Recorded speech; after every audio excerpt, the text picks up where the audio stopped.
Before we start this video, I would like to remind you guys that I am hosting a Garuda Prime Access giveaway until March 30th. This is courtesy of Digital Extremes, as they have handed us one top-tier Garuda Prime Access to give away to our community. This is open to all platforms, and if you wish to participate, and have a chance to win all the stuff coming with the Garuda Prime Access for free, then I suggest you click the link I have included at the pinned comment. Good luck to all of you, and now, let us proceed to the video.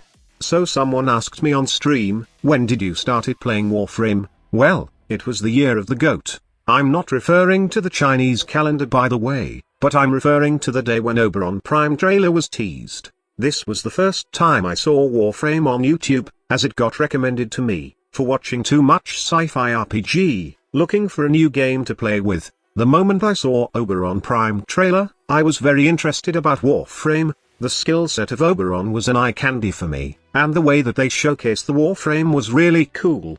I have said to myself that this is the game I have been looking for, and I was very pleased that it's on Steam, and it's free. The best part is, I was not disappointed with its awesome ninja movement, but I truly suck at it at first. And I was excited that each Warframes have this thing called modding, which you can place certain mods to make it more powerful. Coming from a game like Path of Exile, and a mix of shooter games, it was the game that I am looking for. However, Oberon Prime wasn't my first Prime Warframe, it was Frost Prime, and boy, I was not disappointed with it. Frost Prime gave me some chills, as I was very amazed by the fact that what else can the other Warframes do? Then I got Chroma Prime, which was super busted. Then I got the normal Mesa, which is another busted Warframe, and I slowly climbed towards my dream Warframe, which is Oberon Prime. And after a couple of months farming platinum, I finally got Oberon Prime, and it was a very cool experience. What I saw from the trailer is pretty close on the actual gameplay of Oberon Prime, as the movement of Warframe is super fluid, allowing you to do various move combos while in the air, jumping, bullet jumping, and other parkour stuff. Long story short, it made me feel like a goat ninja. Honestly, being able to progress this way in Warframe was rewarding. Like, every day, after work, I get to sit on my ultimate gaming chair, which is a monoblock chair, and I get to enjoy and discover something new in Warframe. Although I was just playing solo, I was very happy every time that I use Oberon Prime, and I discover something new in Warframe. It's like the game has endless possibilities, and slowly, I was able to sink in numerous hours into the game, testing combos and synergies, and until now, I'm still doing the same thing, which is one of the main reasons why I still play Warframe. It's like while playing, I just get these ideas like, what if this ability will work with this weapon or Warframe, or what if I can do this and make this Warframe super busted. It's a great experience, but I am not also denying the fact that I get disappointed sometimes on the things that DE are doing to their game. I have said it on my recent video, and you can check it out later, but right now, I just don't want to discuss it and just enjoy the nostalgic journey I had with Warframe, beginning with my first love, Oberon Prime. So this Warframe is the jack of all trades, and can almost do everything in the game. He can support teammates with heal. He can use a great utility with his fourth ability by stripping enemy armor. He can defend using his carpet grass that procs radiation damage.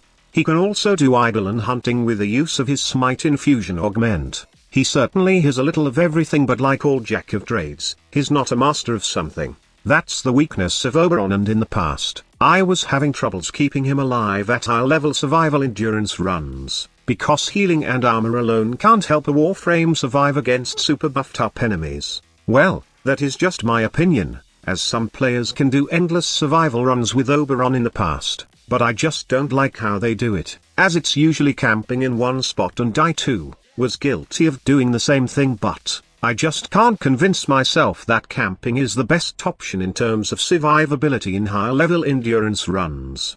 I move a lot, and that is why it's hard to keep Oberon surviving even with all those heals, armor, crowd control, and parkour movements.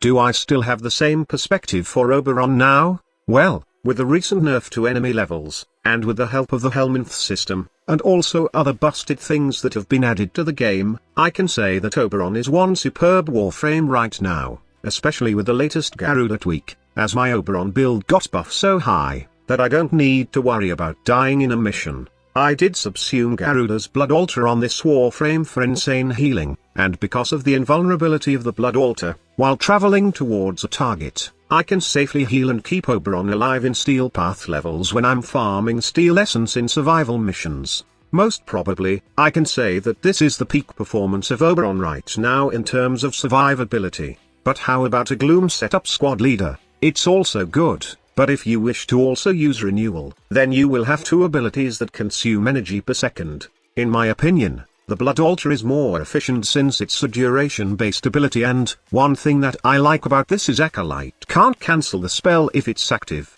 If the Blood Altar is active, then it can't be deactivated by the Acolyte named Violence. The build I am using right now for Oberon in Steel Path levels is a simple mix of duration, range, power strength, and survivability with the Umbral mods and adaptation. Also, I have Hunter Adrenaline for energy regen. In the past, I was using the Phoenix Renewal Augment to give me short invulnerability at critical hits, but right now, it's not needed with Blood Altar's invulnerability present, and you can always use the Panzer Volfapilla with the Martyr Symbiosis mod. This perfectly pairs with Oberon, and gives you that survivability you need in Steel Path levels. The heal is enough, especially if the three Blood Altars have intersected and you are at the center, while Renewal and Arcane Grace are active. Another great feature about Oberon is his second ability that can give you status immunity like knockdown effects and even magnetic procs. This leads us to another great build for Oberon, which is the solo Eidolon hunting build. Also, because of the Helminth system, we can solo hunt Eidolon with this Warframe by applying Mirage Eclipse ability. Smite Infusion plus Eclipse will be enough to take down the limbs and the Eidolon itself if we are using meta Eidolon hunting weapons like snipers. Also, Renewal does heal the lures, and Hallowed Ground will allow you to negate both knockdown and magnetic proc from the Eidolon, which drains your energy. Pair this with Unaru Wisp, and then the Amp with Clamora Prism, and you will have tons of fun using Oberon in solo Eidolon hunting. Right now, I truly can say that Oberon is in a great spot despite not making any major headlines in the Warframe community at the moment. He is still an interesting Warframe, and who doesn't love a goat ninja in the game? I'm very thankful for this Warframe, as Oberon Prime was the one that started all. He was the one that inspired me to play Warframe and then create content on YouTube.